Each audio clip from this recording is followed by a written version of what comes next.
కొడుకు 50,000 రూపాయల అద్దె ఇంట్లో నివాసం. తండ్రి చూస్తే ఊరి గుడిసె దిక్కు. కొడుకు వంట కోసం పని మనిషిని నియమించుకుంటే ఇక్కడ తండ్రి చూస్తే భార్య సైతం చనిపోయి తన తిండి తనే వండుకోవాల్సిన దుస్థితి. ఈ తండ్రి కొడుకుల మధ్య ఇలాంటి ఎన్నో వైరుధ్యాలు. అక్కడ తండ్రి నడవలేని స్థితిలో ఉంటే అదే ఇక్కడ కొడుకు ఆడి BMD కార్లలో విలాసవంతమైన జీవితం. ఏంటి తేడా? ఇదెలా సాధ్యమైంది అని తెలుసుకోవాలంటే మనం చిత్తూరు జిల్లా వెళ్లాల్సిందే. అక్కడ నిరుపేద జీవితం సాగిస్తున్న ఆ తండ్రిని పలకరించాల్సిందే. చిత్తూరు జిల్లాలోని వడ్డేపల్లిలో నివసిస్తున్న ఈ పెద్దాయన పేరు బత్తులు కిట్టయ్య. ఈయన మరెవరో కాదు, ప్రిజం పబ్బు దగ్గర తనను అరెస్ట్ చేయడానికి వచ్చిన పోలీసులపై కాల్పులు జరిపిన ప్రభాకర్ తండ్రి. తండ్రి ఇక్కడ ఇంతటి దీనావస్థలో బతుకుతుంటే అక్కడ కొడుకు మాత్రం ultra modern luxury life maintain చేస్తున్నాడు.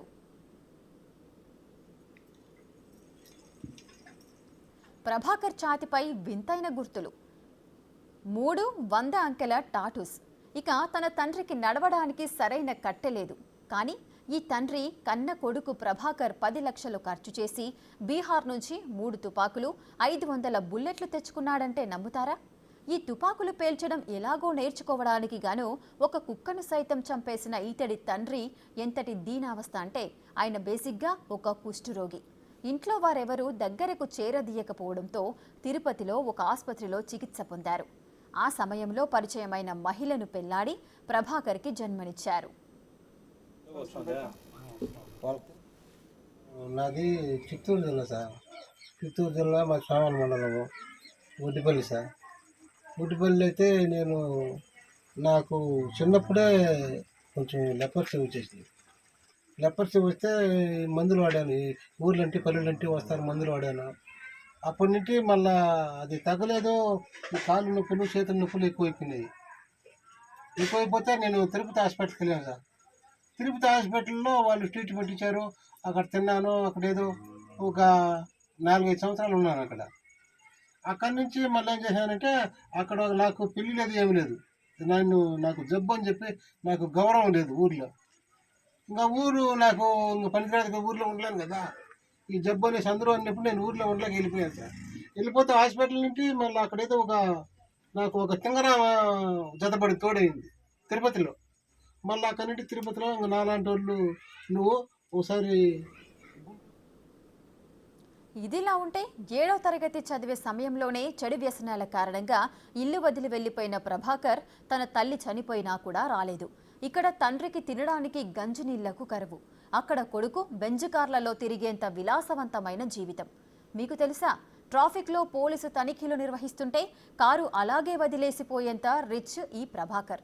ఇక అమ్మాయిలకు పెద్ద ఎత్తున డబ్బులిచ్చి వారి పేరిట సిమ్ కార్డులు తీసుకునేవాడు. ఎప్పటికైనా గోవాలో హోటల్ కట్టాలన్నదే ఈతగాడి టార్గెట్గా తెలుస్తోంది. 23 ఇంజనీరింగ్ కాలేజీల్లో చోరీలు చేసిన ఘనుడి ప్రభాకర్. నీ కొడుకు ప్రభాకర్ చేస్తున్న ఆగడాల గురించి మీకు తెలుసా పెద్దాయన అని అడిగితే అవును, వాళ్ళు వీళ్ళు చెబుతుంటే తెలిసిందని తీవ్ర ఆవేదన వ్యక్తం చేశాడు తండ్రి. నా కొడుకైతే ఉన్నాడు సార్. ఉంటే కానీ నన్ను ఏం చూడటం లేదు.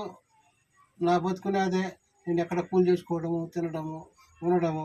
ఆడు వెళ్ళిపోయి కూడా ఎన్ని సంవత్సరాలు అయిందో నాకు కొంచెం బుర్ర చెడిపోయింది. నాకు తెలియదు.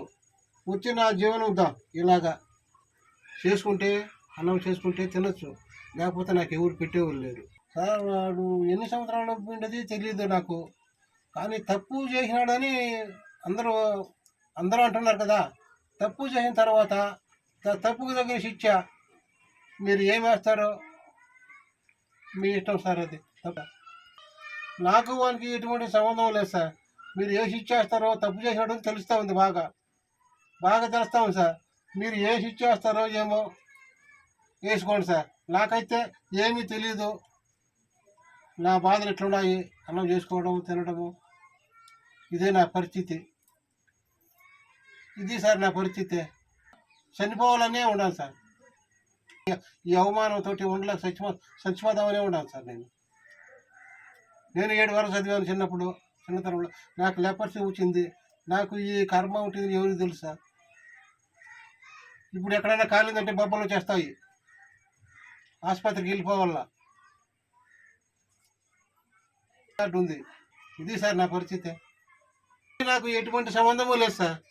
తప్పు చేశాడు కాబట్టి అని తెలుస్తా ఉంది కాబట్టి మీరు పెద్దలు ఏసి ఇచ్చేస్తారు ఏమో మీకే తెలియాలి, కానీ నాకేం తెలియదు సార్. చూశారుగా విధి విచిత్రం. తండ్రి ఇక్కడ ఎన్ని అష్టకష్టాలు పడుతుంటే ఆ తనయుడికి ఎంతకీ పట్టకపోవడం ఒక ఎత్తైతే అతడింత క్రిమినల్ కావడం మరింత బాధాకరంగా ఉందని చెప్పుకొస్తున్నాడు కన్న తండ్రి.